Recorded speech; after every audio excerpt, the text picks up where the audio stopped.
Welcome to the Wealthy Speaker Podcast. This is the podcast dedicated to people who want to speak more as a way to build their income and grow their business. Well, welcome everyone to the Wealthy Speaker Podcast. My name is Jane Atkinson. I'm the founder of the Wealthy Speaker University, and today's podcast is brought to you by, drumroll please, the Wealthy Speaker Daily Success Planner and Journal.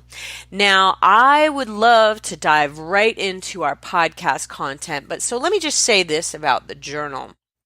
Every morning, getting up and setting your intention for the day has huge impact in terms of what you lay out for your day. And really, it's so much about taking charge and not just letting your day go off without any thought to it. So we really kind of set out our intention. We talk about what we're grateful for.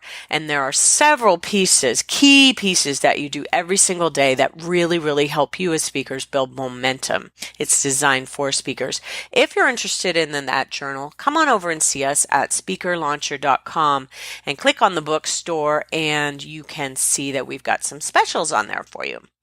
Now, we are talking again about getting intentional today. Today's title is From Road Warrior to Financial Freedom, and our special guest is Keis. Welcome, Ken. Well, thanks, Jane. I appreciate being on your show. Well, I'm so excited that you have come on to the Wealthy Speaker Podcast. And let me just share with everyone kind of a little bit of your background, and then we'll fill in some holes. Keis, PhD, is an expert on leadership, life purpose, and the foremost global authority on behavioral assessment strategies and processes. And we're going to dive into that a little bit more deeply. He's authored over 4 million words of content, including 500 articles, 4 books, and a dozen assessments to help others realize their full potential. In the past 29 years, Ken has conducted more than 3,000 presentations and 10,000 hours of consulting and coaching. Dr. Keis is the author of Why Aren't You More Like Me?, Deliberate Leadership, and The Quest for Purpose. Best-selling authors Kenneth Blanchard, Jim Kouzes, and Marshall Goldsmith have endorsed Ken's work. So thrilled that you are on the show today with us. Ken, fill in some of the blanks of that bio. What are some things that we might not know about you based on that? Well, I grew up on a dairy farm, so that's very close to what I'm doing right now. Oh, Where did you grow up? Well, I grew up in the Vancouver area, just a place called Abbotsford, about an hour out of Vancouver. Okay. And I knew when I was younger that I liked speaking. I was part of the 4-H movement. And even at 16, I was in Toronto. And I had to do the thank you speech to all the sponsors, which were the CEOs of the Royal Bank, et cetera, et cetera. Wow. Nervous as heck, but I loved it. And so within 2, 3, 4 years, I was the chosen one in our community to be the MC of just about every sort of nonprofit banquet going on. And that was sort of the beginning of getting involved with speaking. You really the 4-H can be quite an incredible organization to grow up in, and I'm sure you developed a lot of leadership skills through that as well. It was a blessing for sure. I traveled the world. I was able to go to Europe on a free trip with all kinds of these exchanges to, Nova Scotia and Alberta, and trips to Toronto for the Royal Winter Fair, and on it went. So it was a real blessing for me for sure. Nice. Okay, so we're talking today about going from road warrior, which you have been in your career, to where you're sitting today. So paint the picture for us of kind of the most crazy, hectic, busy year you had in your speaking career. What did that look like?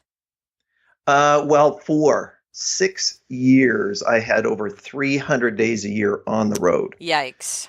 1 year, I had 150 flights. Now, that's not days away. That's actual segments of airplane flights. And it was great. It was awesome.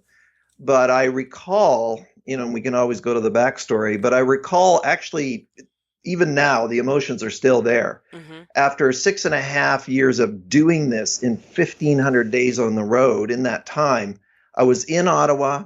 We were doing a lot of work in the auto industry. We had the sole source contract with Chrysler for the soft skills development across the country in English. And I was at the president's table for the Canadian Automotive Dealers Association annual awards, and I didn't show. I got an airplane and I came home and I said, I am done. I am done.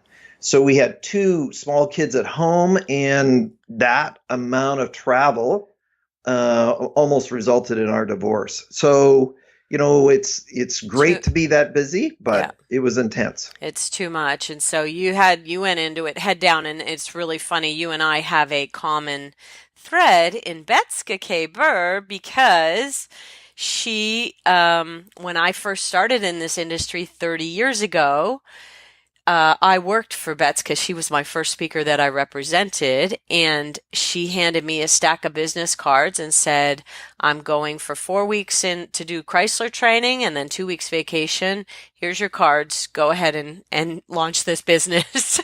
Yeah. And she left me, and she was going to meet with you to do this Chrysler training. So that was a long time ago, wasn't it? It was. And I have to tell this story, Jane, for those people that are listening about the importance of networking. Mm. How I got the opportunity had to do with National Speakers Association. I was down in Dallas in 1989, met some individuals there through networking through Brian Lee in Calgary and some other friends.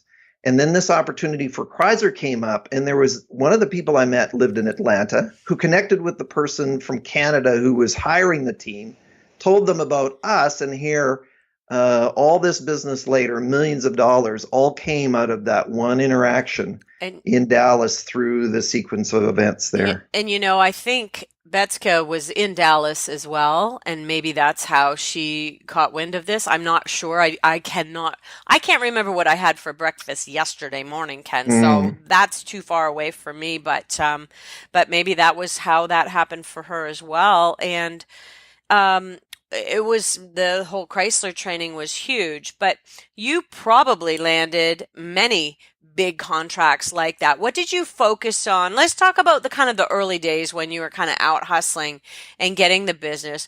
What topic area did you focus on to kind of land everything? Was it all leadership?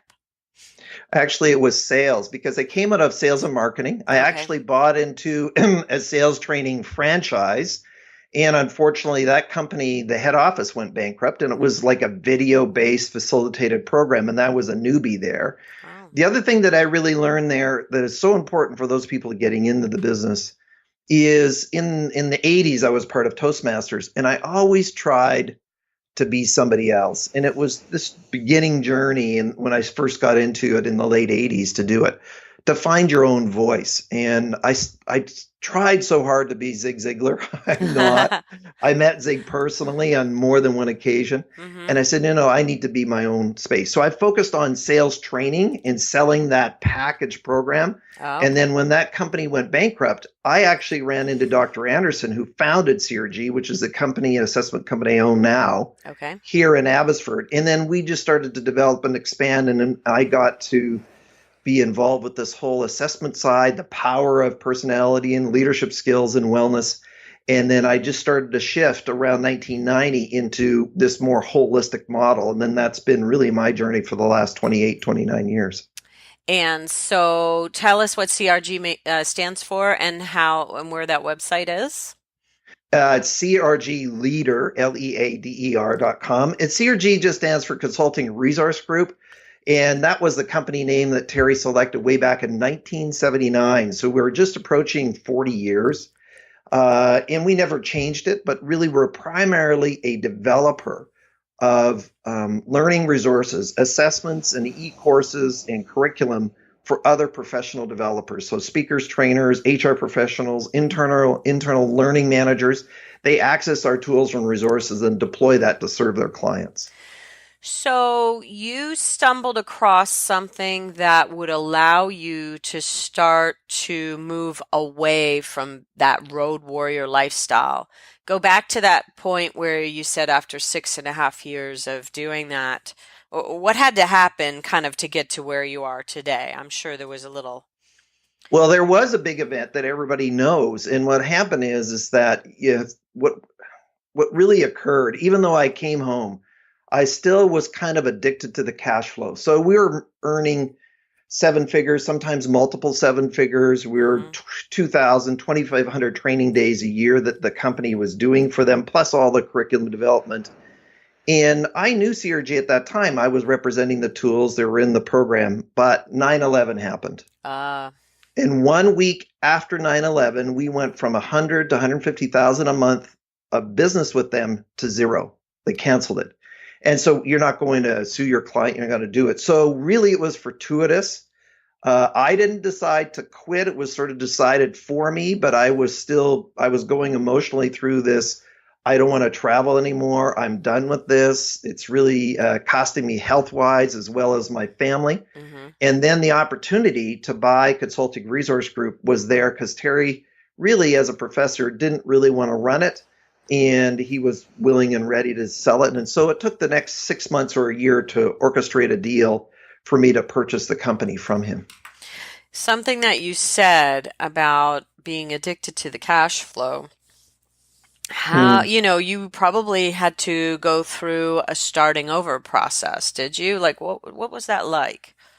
It was tough. I mean, we all know that you shouldn't put all eggs in one basket, Right. period, to one client. But the client was, and I was working with somebody else with this contract. So the two of us sort of owned it together. Mhm. And part of becoming your own person and confidence is you have to say no as much as you have to say yes. And one of the things happened is that because we did so much work for them, and they really felt that they owned us. So rather than really seeing us as a partner, we were seen as a vendor that they could do and say whatever they wanted. And I still remember my daughter's birthday. We had planned a little birthday party. She was 3 years old, going to be on a Monday. And Chrysler phones me and says, we need you in Detroit Monday morning. I said, sorry, we got some events and family stuff here. And they said, if you want this contract, you will be here Monday.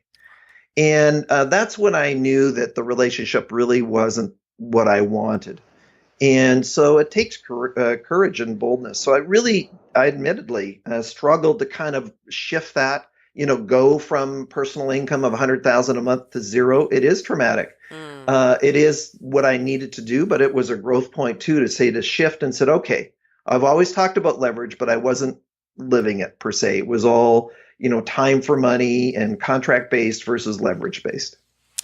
And leverage is such a good word. I think about it constantly.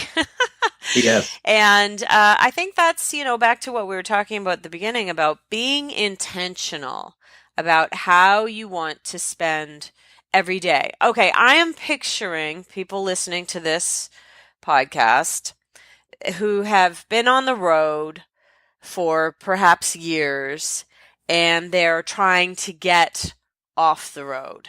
And it is a process, isn't it? I mean, what would Mm. you say is the best first step, second step, third step? Can we take them through a bit of a plan so that they don't have to go through quite as much pain?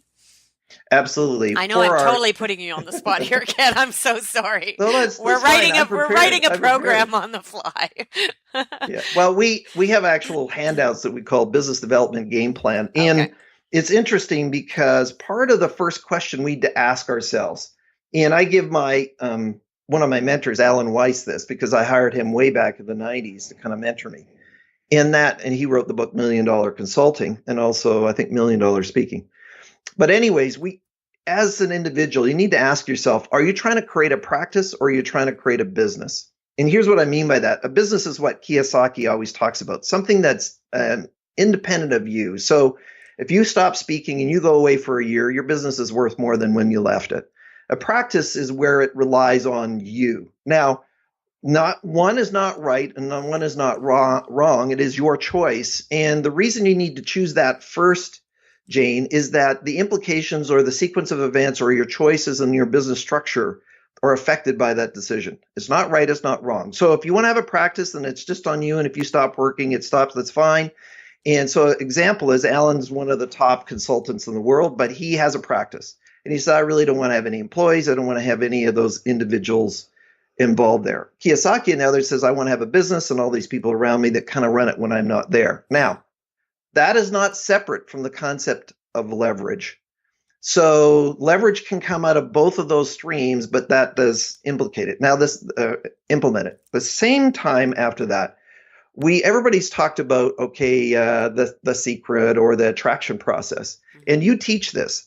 Is one of the things is what am I really wanting to speak about? So that's the next one, or what's my expertise? And then the other side of that is who am I serving in that? So that's around attracting your perfect customer. What's the profile? What does it look like? How does that set up? And then from there, you can start moving into how do I create leverage as part of my offering so I don't have to constantly be on the road. And this idea of evergreen products is in our industry and repurposing content. And now with technology, I mean, look at you. You've got this podcast. We're going to record it however long it's going to be, and it's going to be online forever for anybody to listen to. So even though you're doing it, it requires you, then you're leveraging it back out to content, and you could even repurpose it maybe to some kind of system in the future. Yes. So as an individual on the other side, what I have found, Jane, if you're not in your zone, if you're not doing your purpose, then there's no way to sustain that engagement. When I bought CRG, I rewrote 1,000,000 words of content in 10 years because I loved what I was doing. So I went from being on the road, that 300 days a year to be on the road like 10. That's how much I shifted. I basically abandoned going out, and then I created my own certification and trainers came to me. So it wasn't that I wasn't training. I then redesigned the model, said, you come to me. Yes, I will go see you, and I won't say no to business that grows in my wheelhouse. But on the other hand, I was going to design a lifestyle or a business that fit me. Wonderful. Was a part of your plan to clone yourself then? And so these trainers would then take your materials out? Am I understanding that correctly? Well, the way that we format that, the answer is yes, but I'll call it a conditional yes. We don't try to be a speaker or a trainer's business. We try to enhance their business. So we don't want to be their purpose, but because we have this expertise in, personality assessments or wellness or leadership and spent millions of dollars in our online system, most other individuals don't want to do that. Okay. But they want access to it to be able to serve their clients, to expand their offerings, to increase their credibility. And so that's where leverage comes in is partnerships, joint ventures, for your book and all these things is partnership with like-minded individuals grows. And that's the leverage point. We also train internal, learning managers on our content, and then they'll deploy it within their organization as well. I will go in sometimes and work with them, but my preference is let's train you, and then you'll access these tools 24/7 online or our curriculum for a licensing fee, then away you go. Okay. Okay. So let's say I am a wellness speaker, and I've actually got somebody in mind right now. She actually has a full-time job as the wellness consultant for a large Fortune 500 company. Mm. And so but she wants to kind of start expanding and going and speaking outside a little bit more. She could then tell me how this works in terms of her using your tool, your assessment. Well, all our tools are sort of independently accessed, and so we have what we call a digital dashboard. And so all our tools don't require any certifications. You can go access it tomorrow, Hmm. pay retail, and remarket retail. We've created tools that are learner friendly rather than certification. But if she wanted to be more formally connected, she would come to our 3-day program, get a discount or a wholesale access to that, and then redeploy that to her clients as she felt, pardon me, saw fit. And then from there, work with us as far as content expertise and then build her curriculum around it or use ours, whatever you want. So as long as our assessment isn't changed, and by the way, all the tools are stored online 24/7 in multiple different languages. So people can go and access and go into different clients, if they want Chinese, that's what you're Wow, going. that is So amazing. we're going to Beijing to do our first certification there in 2018, wherever you're listening to this, and all the tools are converted into that language to be able to kind of deploy there. So now all of a sudden you get in these different languages, such as many authors have had their books translated as well. That is wow. So I'm looking at this from both the perspective of the person who might want to use the tool, but also from the business model.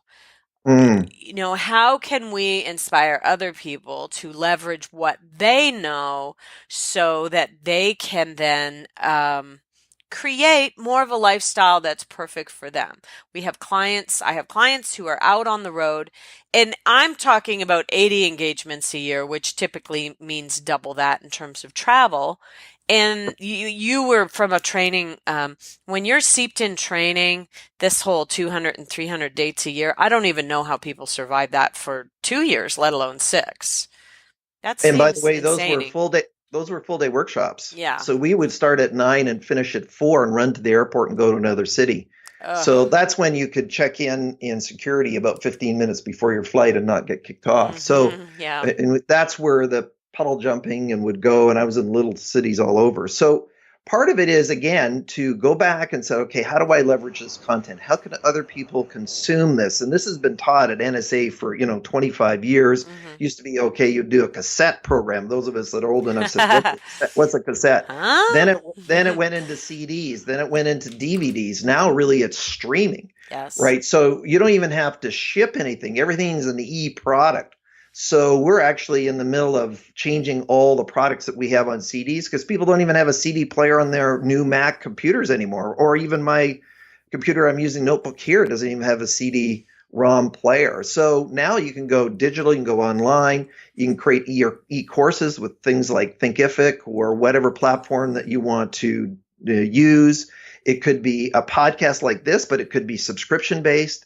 So all of that is repurposing it. It could be like us, where we've spent the hundreds of thousands of dollars creating the online assessment, and then we leverage that with other people using it to be able to serve their clients. We also have co-branding, so you could actually put your logo on our online tools because we really believe in a partnership kind of mindset. So that's possible. That's another way to do it. Or you have, paper curriculum that you can license a large company to use with them, like your health coach. Maybe there's some online surveys that she can create.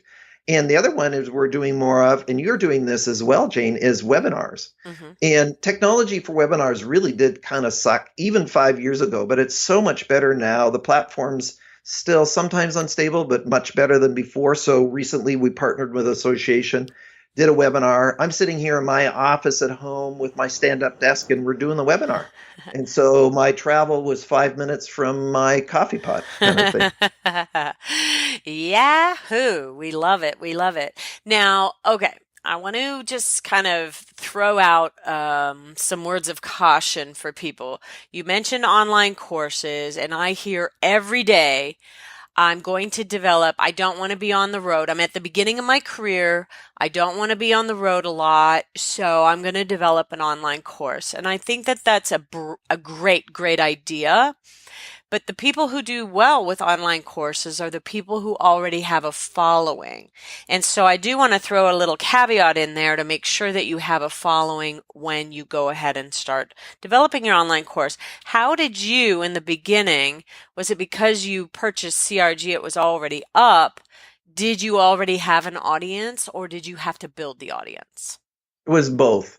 So, I mean, CRG's been around for 40 years and the marketing's kind of been hit and miss. And of course, that's still I'll call it the magic pill everybody's looking for. What's the methods that help grow?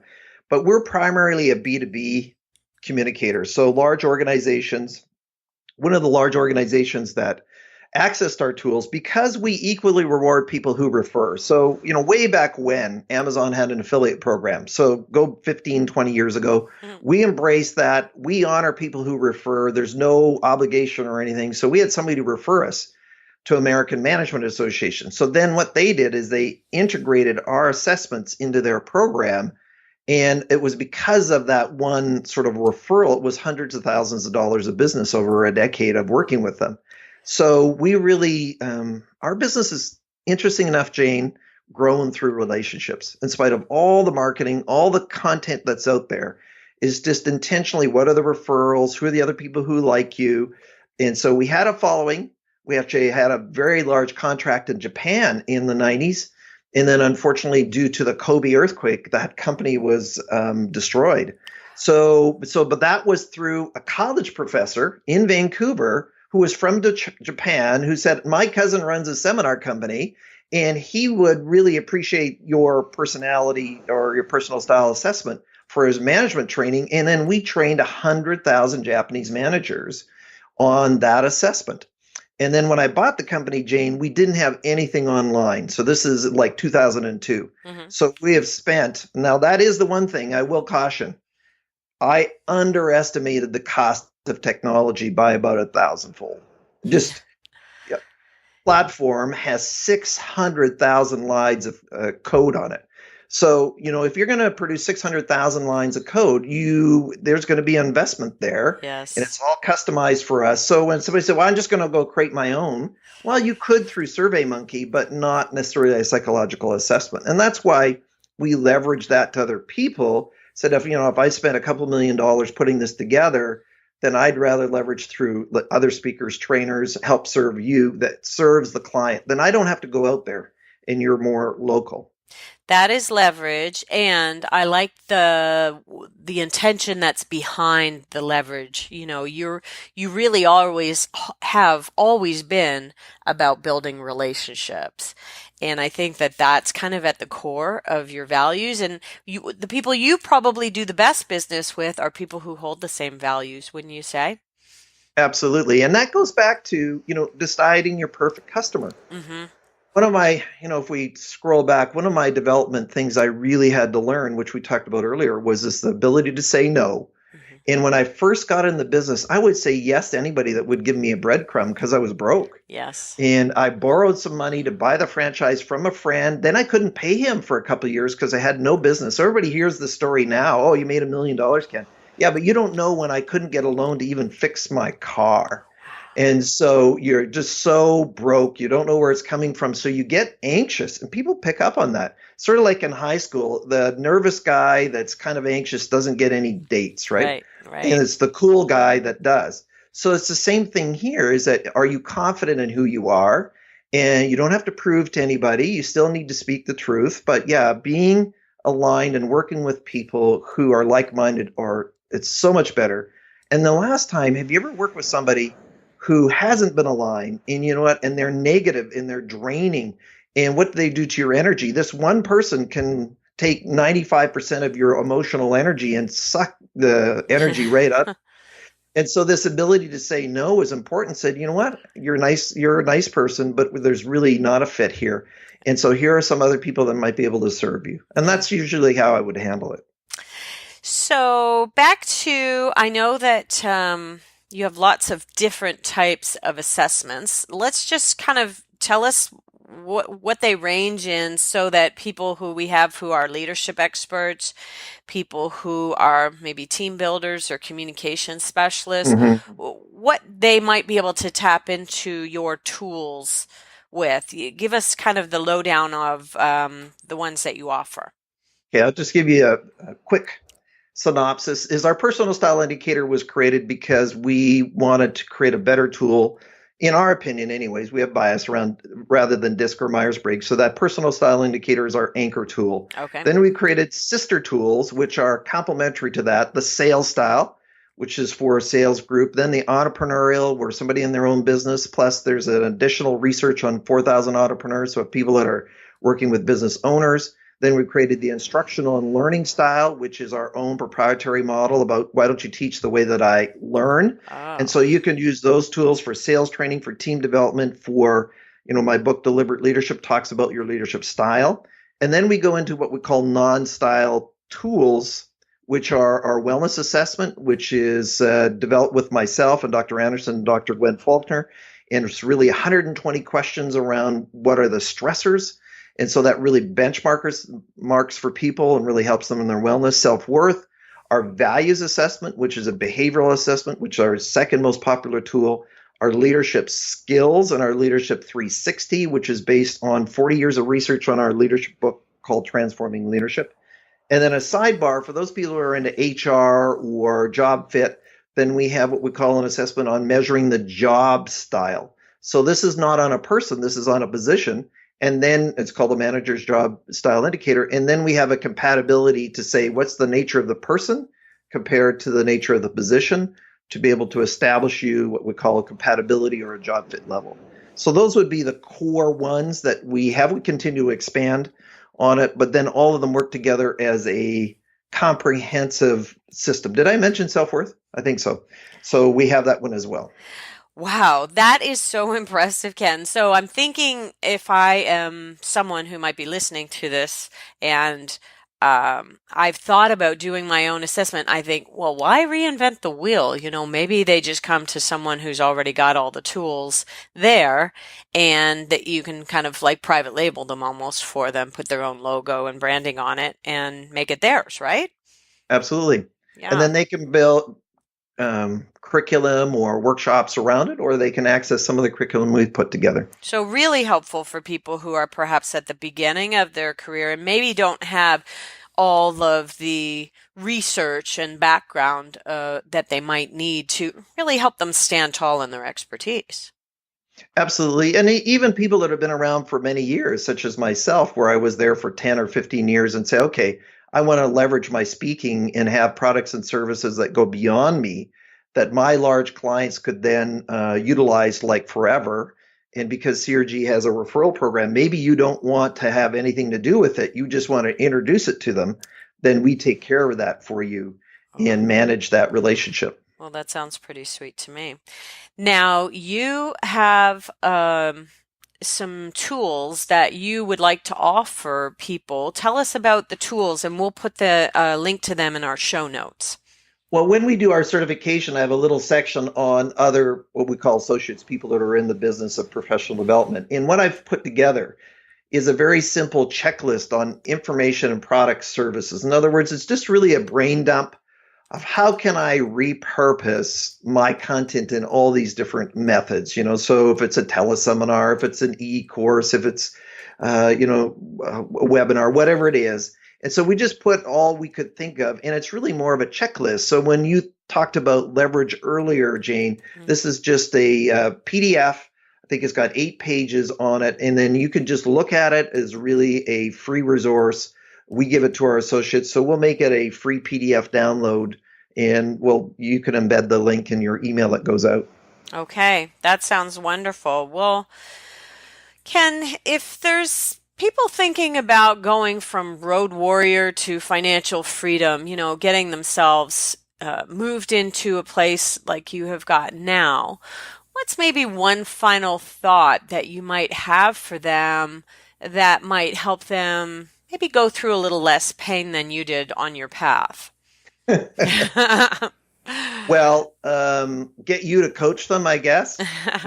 Part of what it is I think getting a mentor, getting somebody that's been there and done it before you is well worth the investment. Don't try to do it alone. We expedite your business, accelerate your business. That's what you call your program, right? Yep. Is accelerate people. And why you want to accelerate is because just go and pull from that, get somebody that you trust. That's where NSA or CAPS has always been valuable for me. These people are so giving, right? Yes. Is to tap into that. Don't go it alone, or if you have some colleagues. And the other one is bring structure to moving forward. So I'm going to support and say, hey, listen, buy Jane's planner, get that. And Marshall Goldsmith in his book Trigger said nothing happens without structure. So structure is you have to put that planner in place, those sequences in place to be able to get there. And as I said before, Jane, just know what your end in mind is first. What kind of business do you want to have? What does it look like to you? And then reverse engineer it and start and say, how do I get there? I love that. And it seems to me that intention just keeps coming into my world again and again and again as we do these recordings. And our intention from the perspective of the Wealthy Speaker podcast is to continue to bring you all great content like we had today. Thank you, Ken Keis, for being on with us today. Well, you're welcome, Jane. It's always a pleasure to have a chat with you. Well, it was great to talk to you. And if those of you who are listening in, please give us a rating, give us some comments out on the medium that you've been listening to this podcast in so that you can show Ken your love and let us know that you're getting some good value from these sessions. And with that, we will say we're going to put everything that we talked about today in the show notes and we'll send it out in the link that goes around. And with that, we'll say see you soon, Wealthy Speakers. Bye for now, everyone. Thanks for listening to the Wealthy Speakers Show. Please visit speakerlauncher.com for your free Wealthy Speaker audit and visit speakerlauncher.com/podcast for show notes and many more resources to help you catapult your speaking business. See you soon, Wealthy Speakers.